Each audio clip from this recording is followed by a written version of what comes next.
Arsenal 1, Crystal Palace 0, but I think the highlight here, or the headline should I say, is that Arsenal have gone 6 points clear of Man City and 7 ahead of Liverpool after they lost to Brentford, Liverpool last night, and Man City losing 1-0 at Villa Park. I was at the game, as you can see, that's why I'm dressed like this. You can see me outside Highbury and Islington Station over there. Arsenal fans celebrating, rightly so.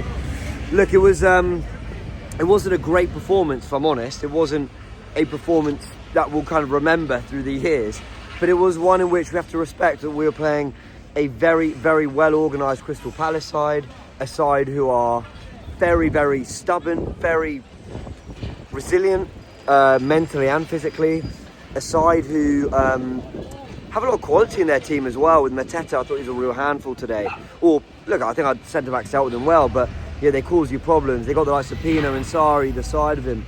They got those wing-backs who get right up the pitch, and what's difficult for Arsenal is they're thinking so much about what to do on the ball that when they lose possession, Palace have a couple passes and then they're out to the wing-backs who can really stretch the pitch and make it so difficult for Arsenal's Calafiori and Timber to get all the way out to them.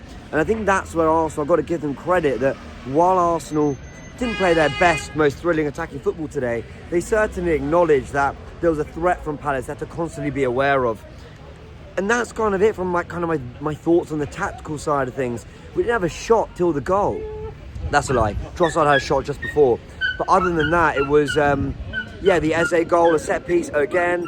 Eze takes it well. I don't think he played that well. We're going to do a live player ratings analysis later on the channel. But yeah, we asked our first question of the Palace goalkeeper, I think it was Henderson in goal, in the 30th minute, because it was a really... dog barking, bless.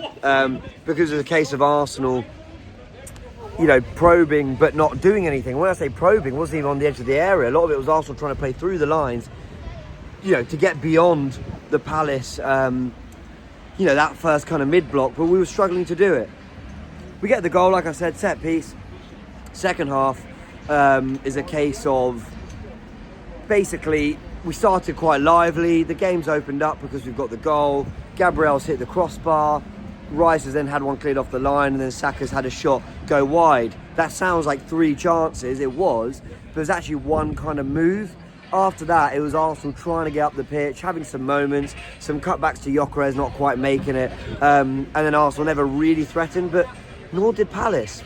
Arsenal dug in, defended really well, saw it over the line, and got 3 points and won the game, and capitalised on a weekend in which City and Liverpool both lost away from home. Back-to-back really great weekends for Arsenal in the title race. Of course, Chelsea lost as well.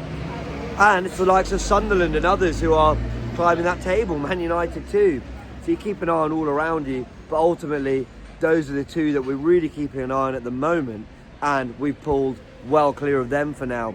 I said when Arsenal lost at Newcastle last season, I said 7 points was too much. Even that early in the season, I felt it was too much to claw back. Now, obviously it can be done, but my general instinct and feeling was, when you're building up this momentum that early, it's very hard to build the kind of momentum back that claws it back.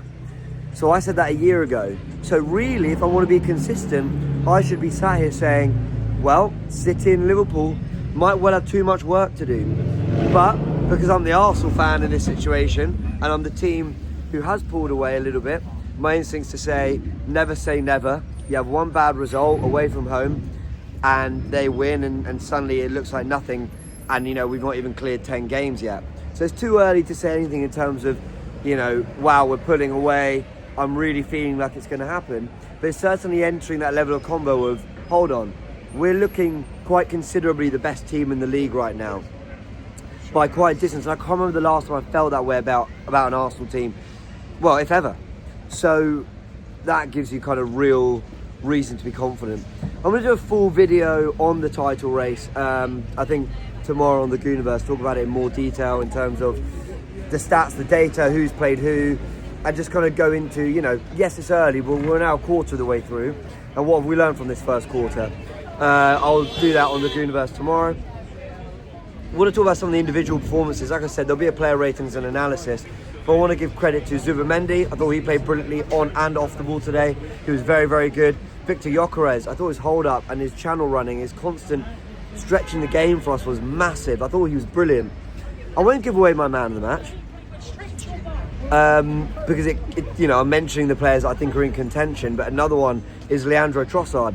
I thought he was brilliant. First 20-30 minutes, didn't really get in the game at all. But then I thought the way, his first touch, his passing, through the legs, little sort of things he was doing in tight areas, I thought it kept Arsenal the ball, basically. It kept us in possession and in control. And then there was little kind of moments that he was combining down the left-hand side with players. I thought Trossard was brilliant today, and he often gets criticised for being the player who is brilliant off the bench, who can make an impact. But actually, from the start, does he always have that same impact? Maybe not in terms of goals and output, whatever. I mean, he did score at Fulham last week, didn't he? But this was a refreshed player who didn't play at all against Atletico Madrid, comes in, and I thought looked really neat, really kind of lively, and I was really, really impressed with him.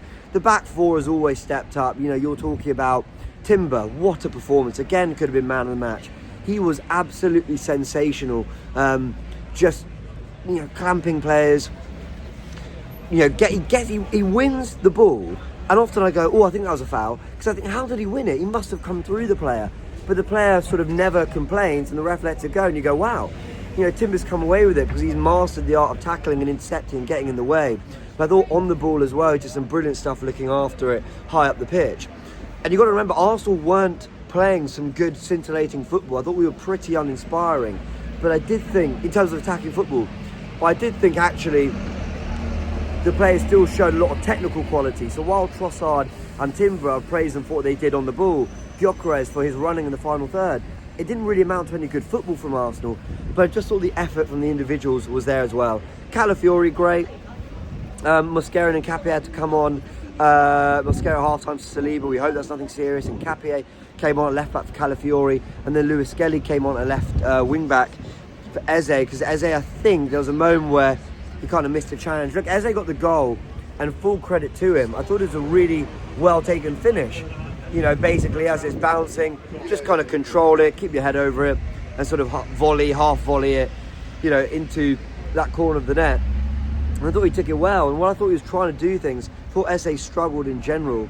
As the game went on, we went to a 5-4-1. Mourinho came on for Rice, and we saw out the 3 points at a time where City were playing at the same time. We knew at half-time that we and Villa were 1-0 up, and then we go and put more points on the board and more gap between us and the sides who not only have done it in the last few years, but are actually probably expected to do it again this year over Arsenal. Arsenal are opening a gap, which is brilliant.